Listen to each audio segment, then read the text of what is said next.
শীতের সন্ধ্যায় ধোয়া ওঠা ভাপা পুলি পিঠা খেতে অসাধারণ লাগে। সুপ্রিয় দর্শক, আসসালামু আলাইকুম। আমি মোনালিসা শেলিস কিচেনে সবাইকে স্বাগতম জানাই সহজ পদ্ধতিতে ভাপা পুলি পিঠা তৈরি রেসিপি দেখার জন্য। আমার চ্যানেলে আরো 2টি পিঠার রেসিপি দেওয়া আছে, ডেসক্রিপশন বক্সে লিংক দিয়ে রাখবো। রেসিপির শুরুতে পুলি পিঠার পুর তৈরির জন্য চুলায় প্যান বসিয়ে 1 টেবিল চামচ ঘি গরম করে তার মধ্যে দিব 1 কাপ নারকেল কুড়া। নারকেল কুড়া কিছু সময় ভাজবো। চুলার আঁচ মিডিয়াম টু লোয়ের মাঝামাঝি থাকবে।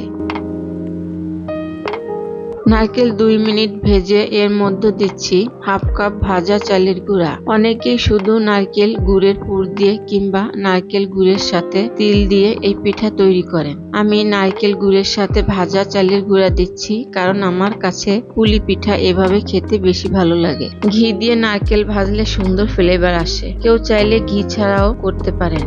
চালের গুঁড়া মিশানো হলে এর মধ্যে 1 কাপ গ্রেট করা খেজুর গুড় দিচ্ছি। কেউ চাইলে এখানে গুড়ের পরিবর্তে চিনি দিতে পারেন। এখন দিচ্ছি আগে থেকে জাল করা 2 কাপ তরল দুধ। তরল দুধ দিয়ে মিশিয়ে রান্না করব। অল্প পরিমাণ লবণ দিচ্ছি, এতে পিঠার টেস্ট বেড়ে যাবে। ফ্লেভারের জন্য অল্প পরিমাণ এলাচ গুঁড়া মিশিয়ে রান্না করব। পুলি পিঠার পুর বেশি করে রান্না করে ফ্রিজে ডিপে রাখা যায়। প্যানের গা ছেড়ে আসলে এই পর্যায়ে নামিয়ে নিব। এখন পিঠার ডো তৈরির জন্য অন্য প্যানে 2 কাপ পানি নিয়ে তার মধ্যে স্বাদ মতো লবণ দিয়ে জাল করব। ভালোভাবে বলক আসলে 2.5 কাপ আতপ চালের গুঁড়া দিয়ে মিশিয়ে চুলার আঁচ কমিয়ে 5 মিনিট দমে রাখবো।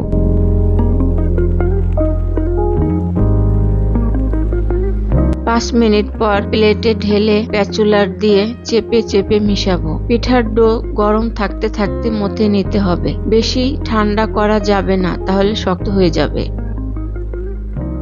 হাত দিয়ে ধরা যায় এরকম গরম থাকে হাত দিয়ে ভালোভাবে মথে নিব। প্রয়োজনে পিঠার ডো তৈরির সময় শুকনা চালের গুঁড়ি মিশিয়ে নেবেন। 6-7 মিনিট সময় নিয়ে মথে নিব।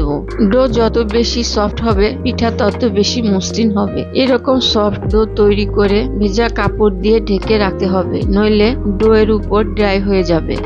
এবার পিঠা তৈরির জন্য অল্প পরিমাণ ডো নিয়ে গোল বলের মতো বানিয়ে শুকনা চালের গুঁড়ি হাতে মাখিয়ে এভাবে চেপে চেপে রুটির মতো বানিয়ে নিব। কেউ চাইলে রুটি বেলুনি দিয়ে বেলে নিতে পারেন। রুটির শেপ দেওয়া হলে রুটির মাঝখানে পিঠার পুর দিয়ে এভাবে চেপে চেপে সিল করে দিব। ভালোভাবে সিল করতে হবে যেন সিদ্ধর সময় পুর বেরিয়ে না আসে। যারা পুলি পিঠার ডিজাইন হাত দিয়ে করতে পারেন না, তারা এভাবে চামচ দিয়ে ডিজাইন করে নিতে পারেন।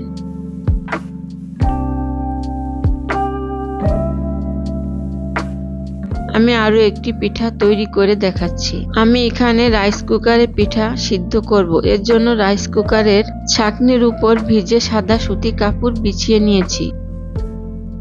পিঠা তৈরি করা হলে রাইস কুকারে পানি গরম করে পিঠা সিদ্ধ করছি। পানি এখানে রাইস কুকারের অর্ধেকটা থাকবে। মিডিয়াম আঁচে পিঠা সিদ্ধ করব। পিঠা সিদ্ধ হলে নামিয়ে পরিবেশন করব। আমার কাছে পুলি পিঠা ঠান্ডা করে খেতে বেশি ভালো লাগে। আশা করি আজকের রেসিপিটা আপনাদের কাজে আসবে। রেসিপিটা ভালো লাগলে লাইক ও শেয়ার করে দিবেন। আল্লাহ হাফেজ। আসসালামু আলাইকুম।